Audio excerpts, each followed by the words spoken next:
Bloomsday je popularni naziv za 16. lipnja, dan u kojem je irski pisac James Joyce upoznao svoju suprugu Noru. I upravo je u 16. lipnja smjestio radnju svog poznatog romana Ulysses. James i Nora jedno su vrijeme živjeli u Puli, a James je radio u školi stranih jezika. Bloomsday se Joyce u čast u cijelom svijetu obilježava raznim programima, a središnji dio svih programa je čitanje njegovih dijela na glas. Ove godine knjižnica je odlučila čitati dijela koja su pristigla na nagradne natječaje za Bloomsday 2016. i 2019. godine. Šaljemo vam virtualni pozdrav i kartolinu iz Pule. Ćao! Ema Brečević, 7. razred, napisala je priču Jamesovo jutro u Puli. Probudio sam se rano tog jutra. Nisam mogao spavati zbog buke u luci. Svako je jutro tako. Zagledao sam se u ogledalo i zapitao što ću danas raditi. Nisam ništa posebno zaključio po tom pitanju. Obukao sam se, doručkovao i krenuo u šetnju. Čim sam izašao, do mene se ubrzanim koracima došle 2 mačke. Ne volim baš mačke, ali ove su mi bile nekako drage. Nastavio sam šetnju i stigao do parka. Sjeo sam na klupu. Misli su ponovno krenule. Došlo mi je da izvadim malu bilježnicu koju sam uvijek nosio sa sobom. Napisao sam par rečenica. Potom sam ustao i nastavio šetnju. Šetao sam i udubio se duboko u svoje misli. Zaboravio sam gdje sam. Trgnuo sam se i u tom trenutku stvorio sam se na Eiffelovom tornju u Parizu. Pogled je bio prekrasan. Udahnuo sam duboko i osjetio grad. Odjednom je počelo grmjeti i jako puhati. Skroz sam promočio. Pokušao sam naći neki zaklon. Izgubio sam se. Probudio sam se u strahu. Teško sam disao. Otvorio sam zastore i pogledao van. Izlazak sunca bio je prekrasan. U pozadini se čuo zvuk lučkih radnika.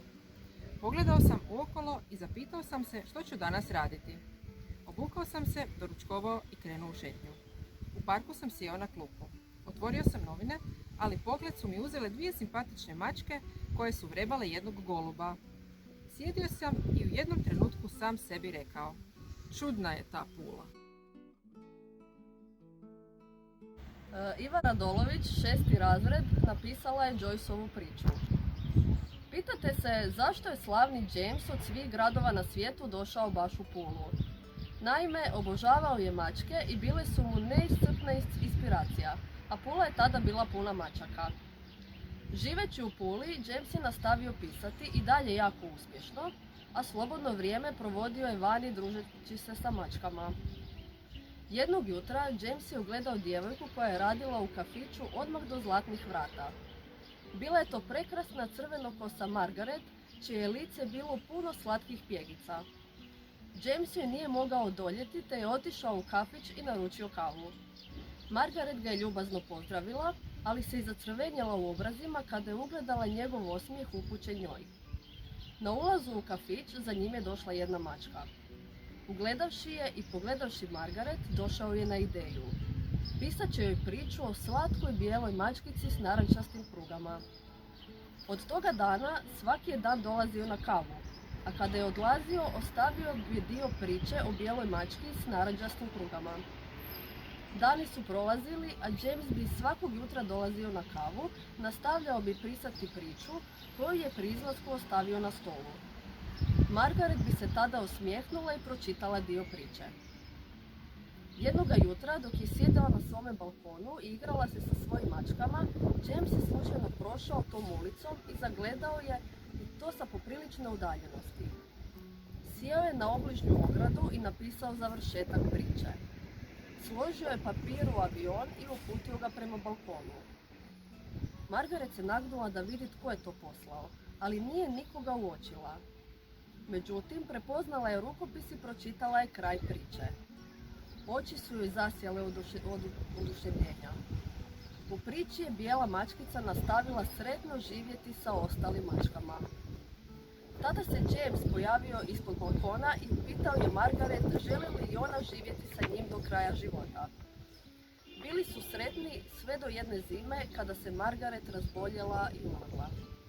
James je tada napustio Pulu i vratio se u Dublin. Po mačkama više nije pisao. Hana Slavnić, 8. razred, napisala je priču Želja. Lavež pasa odjekivao je pustim ulicama Pule. Poneki čovjek je bio viđen kako se vraća kući jer nije bilo poželjno lutati gradom po ovako tmurnom vremenu. Iako je ljeto još trajalo, kiše su bile česte, kao da su pripremale ljude na hladnija vremena i dolazak jeseni. Dok su se ostale kuće spremale na počinak, iz jedne je bilo vidljivo svjetlo. Kao da je govorila da za nju još nije vrijeme sna.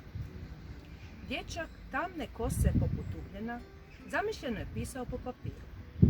Izgledalo je kao da mu svaka riječ zadaje zadovoljstvo. U sobu tihim korakom ušao je djed te pogledao unuka očima punim ljubavi. Filipe, sinko, vrijeme je za počinak, rekao je djed umorno, iako je znao da neće tako lako nagovoriti unuka na sanje. Moram vježbati. Ako ću postati pisac, moram naučiti pisati priče, ali priče koje će se ljudima svidjeti. Dječak odgovori zadihano i pogled usmjeri prema djedu. Ovdje nitko nije zainteresiran za moje priče. Nitko osim tebe i Šapice. Šapica je bila malena mačka smeđe boje. Često je obilazila mornare u nadi da će joj dobaciti pokoju ribicu. Filip je volio provoditi vrijeme s njom jer bi se uvijek smjestila kraj njegovih nogu dok bi pisao. Dječak pogleda kroz prozor razmišljajući gdje bi se sada nalazila Šapica, te doda djedu zabrinuto: nikad neću postati slavan u ovome gradu. Djed sjedne na krevet i zagleda se u trag kišnih kapi na prozoru i kaže: jednom davno u Puli živio je poznati pisac. Došao je iz daleke Irske, te je predavao kao profesor engleskog. Imao je jednaku ljubav za pisanje i mačke poput tebe.